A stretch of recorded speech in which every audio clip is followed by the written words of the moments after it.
Assalamualaikum warahmatullahi wabarakatuh. Apa kabar Bapak Ibu? Sehat selalu dan tetap berbahagia ya. Sekarang kita coba belajar bagaimana menggunakan Google Meet atau Gmeet. Sudah biasa bahwa dari sini kita bisa akses Google Meet. Dari sini bisa ya. Atau Bapak Ibu juga bisa akses dari Google Classroom Bapak Ibu. Bukan di stream tapi di Classroom sudah ada tautan Google Meet. Dan ini lebih spesifik kepada internal di kelas. Tergantung Bapak Ibu. Saya akan coba menggunakan dari yang umum dulu ya. Ini adalah tampilan pertama dari Google Meet. Kemudian kita create new meeting. Kita buat linknya atau kita langsung buat meeting sekarang secara instan atau kita schedulekan di Google Calendar yang sudah kita pelajari sebelumnya. Oke, sekarang instan dulu. Start an instant meeting. Akan tampil seperti ini. Kemudian kita add others. Misalnya diundang. Ini send email. Bapak Ibu bisa menambahkan secara instan dengan mengundang dari teman-teman yang lain ataupun dengan memberikan kode akses ini. Bapak Ibu berarti sudah join. Bapak Ibu sudah tahu fungsi-fungsi basicnya ya. Mikrofon ini adalah dalam tanda off bila suara kita tidak ingin masuk ke dalam Gmeet. Kemudian kalau kita tidak ingin terlihat dari kamera, kita tinggal tekan tombol kamera ini. Dan kalau kita keluar, kita bisa klik ini. Ya. Sekarang saya akan coba contohkan bagaimana mempresentasikan berbagi layar. Ya.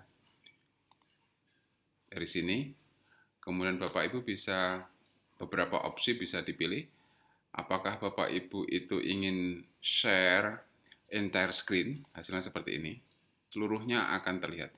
Ini adalah tampilan yang di monitor saya, desktop screen. Atau Bapak Ibu bisa menggunakan window. Ini ada 3 window ya, yang aktif. Yang pertama itu adalah window Gmeet ini, kemudian window yang kedua itu adalah Explorer atau Finder kalau di Apple, dan yang ketiga adalah banner ini. Misalnya kita klik mana yang kita inginkan, klik ini yang kita share misalnya, maka akan tampil. Kalau selesai presentasi Bapak Ibu, maka Bapak Ibu tinggal stop sharing, stop. Atau Bapak Ibu bisa pilih tab. Di sini misalnya menampilkan video dari YouTube misalnya. Maka kita tinggal klik ini lalu share. Di sini kemudian kita play. Halo Bapak Ibu sekalian, apa kabar? Stop sharing.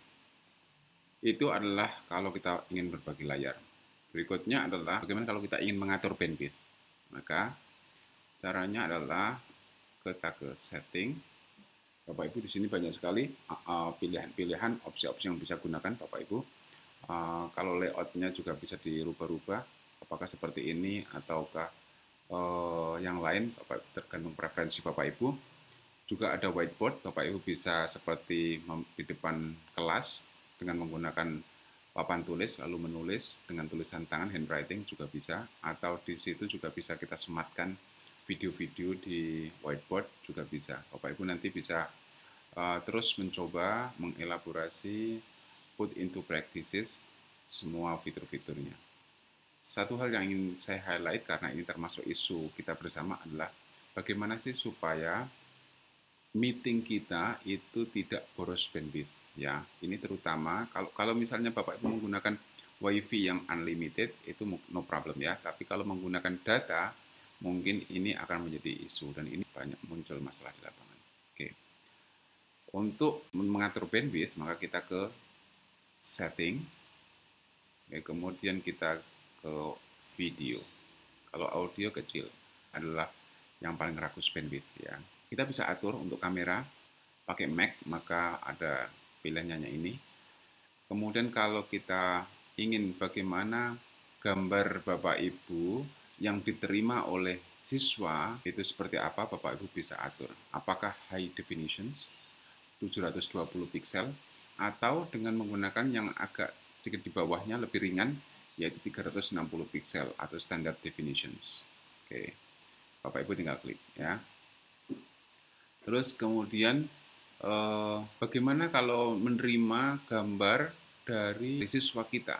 Nah, maka kita juga receive resolutions juga bisa kita atur, yaitu apakah high definition, standard definition, atau hanya audio karena supaya tidak boros ya.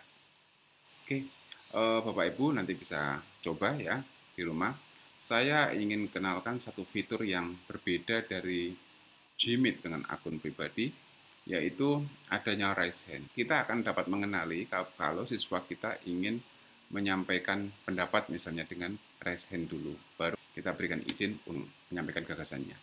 Misalnya raise hand, ya maka akan muncul seperti ini. Kemudian kita berikan izin, oke, silahkan kalau mau menyampaikan pertanyaan atau menyampaikan ide. Bapak Ibu, cukup simpel Bapak Ibu, dan Bapak Ibu bisa nanti explore ragam fitur-fitur yang ada. Ya, terima kasih atas perhatiannya. Assalamualaikum warahmatullahi wabarakatuh.